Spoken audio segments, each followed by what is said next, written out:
Hello and welcome to Full Tech Ahead. I'm your host, Amanda Razani, and so excited to be here today with Nidhi Aggarwal. She is the Chief Product Officer of HackerOne. How are you doing today? I'm doing very well, Amanda. Thank you so much. Thank you for having me. Yes, happy to have you on the show. Can you share first a little bit about HackerOne and the services that you provide? Yeah, sure. HackerOne is a continuous threat exposure management platform, and we help the biggest companies to help find vulnerabilities and validate them and remediate them. So it's the find to fix life cycle. Those are the services we provide. Wonderful. Well, our topic for today is AI and software development and all the cybersecurity risks that are new and have been introduced because of it. But first, I want to give you a chance to share your news. You recently put out a new product, so I'd love for our audience to hear about that. Sure, thank you. Yes, we launched our H1 platform. It is the continuous threat exposure management platform. And the problem, as you talked about, is AI is accelerating software development and vulnerability discovery, but remediation has not kept pace. So, like most CISOs are not looking for more vulnerabilities. Everybody's inundated with vulnerabilities. In fact, we saw that on our platform. In April, the report volume surged more than 90%, following the release of all of these advanced AI models. And that forced a deliberate conversation about what quality actually means on the platform. And not all AI assisted volume is equal.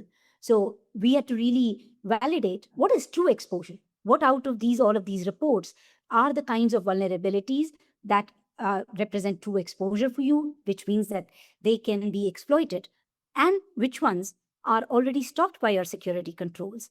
And then how do you prioritize them? And the ones that are prioritized for you, how do you actually remediate or fix them? Because that's the real thing, right? If you are not going to fix something, knowing the problem doesn't solve the problem.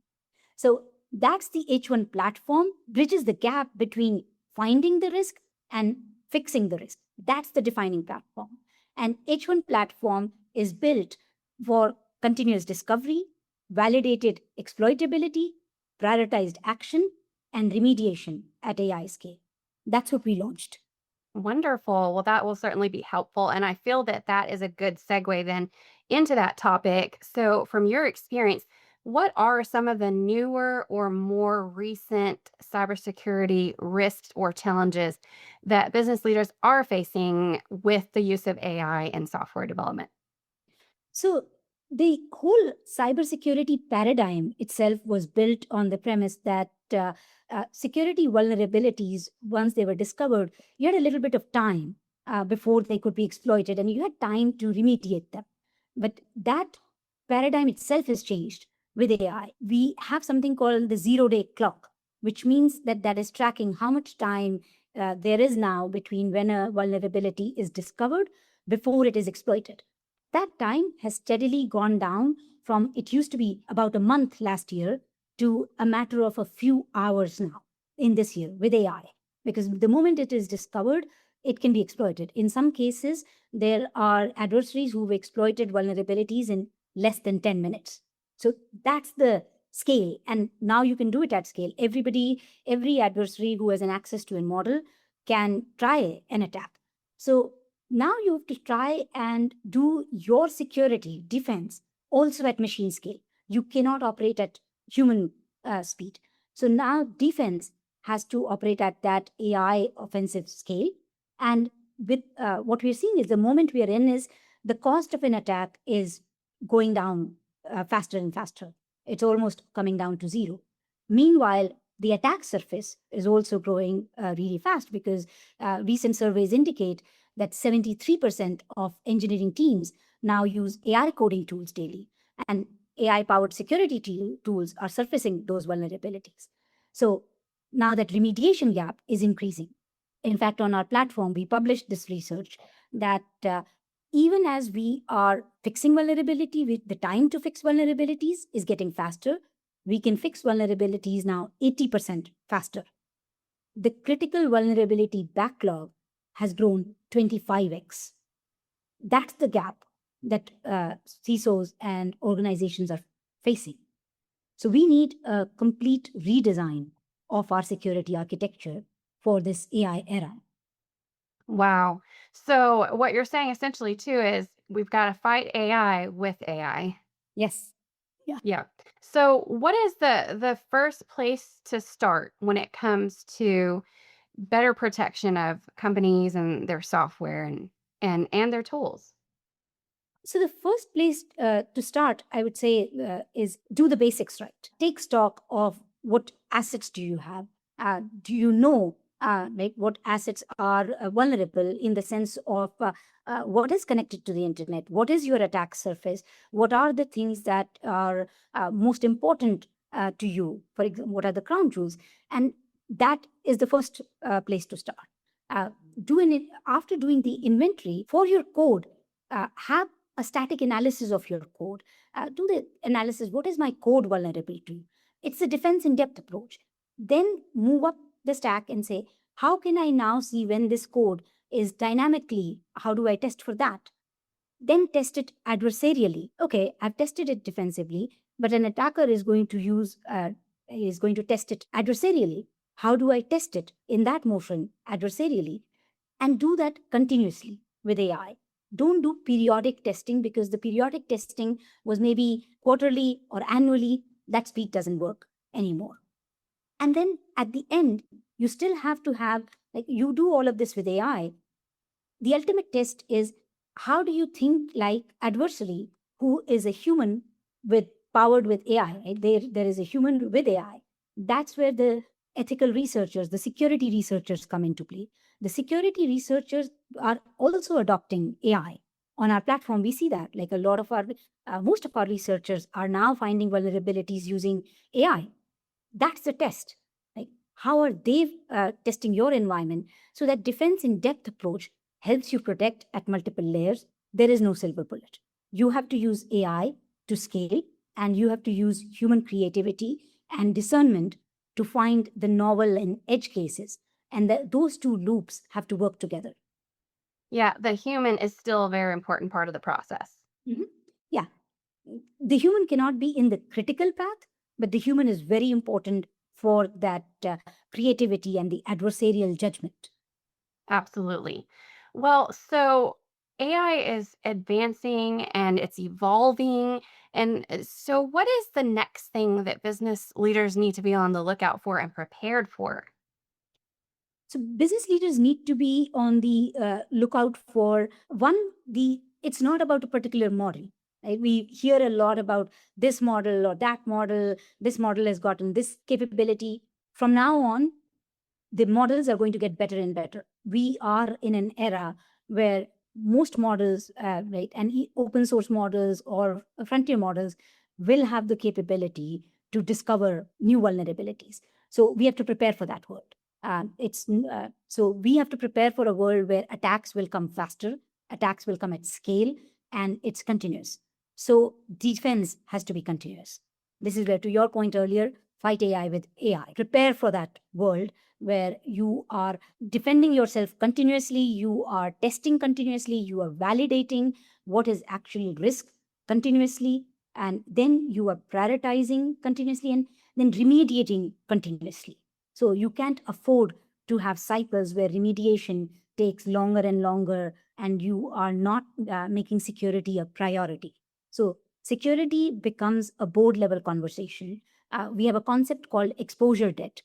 So the exposure debt is how many critical high vulnerabilities are sitting in your stack that you haven't yet remediated. You have to think of it like technical debt or something that is sitting on your balance sheet. And that is the risk you're taking in the business. And you have to have plans to draw it down. And that's the conversation. That's the world we have to prepare for. Do you think that it's important to do regular, like deep dive pen testing to just test and make sure there's no vulnerabilities? So when I talk about continuous testing is pen testing.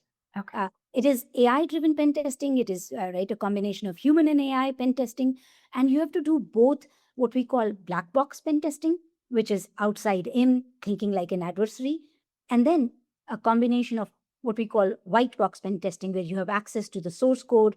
So you do it deeper because you know the context of the code, and then you can have a much deeper analysis of what is the application trying to do. So, what are the kinds of vulnerabilities that you should remediate? So, you have to do both of those continuously and not do the pen test as a mechanism for compliance checkbox, but for truly security oriented outcomes. You're trying to draw down you're trying to manage your exposure. So, you have to take a risk based approach now versus a compliance based approach. And how has, I know in the past, and probably still, companies look at risk and they determine, okay, can they let this risk slide? Okay, this risk is more important. But has that changed where it's a little bit more difficult to say, oh, we're okay with this level of risk because, AI introduces so many different challenges? It has changed because now the number of critical vulnerabilities that you're going to get has risen up. What we saw early on with AI was there was a lot of was called AI slop, which meant that AI was finding a lot of vulnerabilities. But when you actually looked through it, most of those vulnerabilities you couldn't actually exploit them in the environment. Your security rules would have, right? Your security controls would have stopped them, or those vulnerabilities were low level vulnerabilities. They didn't really matter. They were informational. But over time, what we've seen on our platform is almost a bifurcation. Either we see vulnerabilities that are false positives, you can't truly exploit them, or we've seen some really good quality vulnerabilities. Those are criticals. They really are something you should pay attention to and remediate really quickly. So now you have to take that risk into account much faster and do the remediation. So that's where now you have to have the ability to identify that risk much faster, prioritize it, and remediate it much faster. So that's how it has changed. It is no longer that even distribution of you get a few vulnerabilities that are critical once in a blue moon, and then the rest are sort of your medium grade risk and you can fix them over time. It used to be that finding a 0 day vulnerability required a lot of talent, expertise, and finding that used to be, once you found them, it was like, wow, something big has happened. Now it's becoming way more common. Right. Yeah. Well, if there was one key takeaway or piece of advice that you could give to business leaders in this day and age, what would it be? The big advice would be offense is defense. So you have to think offensively. You have to get into the mindset of the adversary and think how they would be attacking you. So you have to do continuous discovery on your own perimeter. You have to have continuous validation that are you testing for the right things? Are you prioritizing the right things? And are you then remediating them at machine speed while at the same time keeping the human judgment and discernment in that process so that you are ahead of the adversaries. All right. Well, thank you so much for sharing your insights with us today. Thank you so much for having me. And thank you to our audience. If you have questions about this or comments, please leave them and I will try to respond as soon as possible. And have a wonderful week.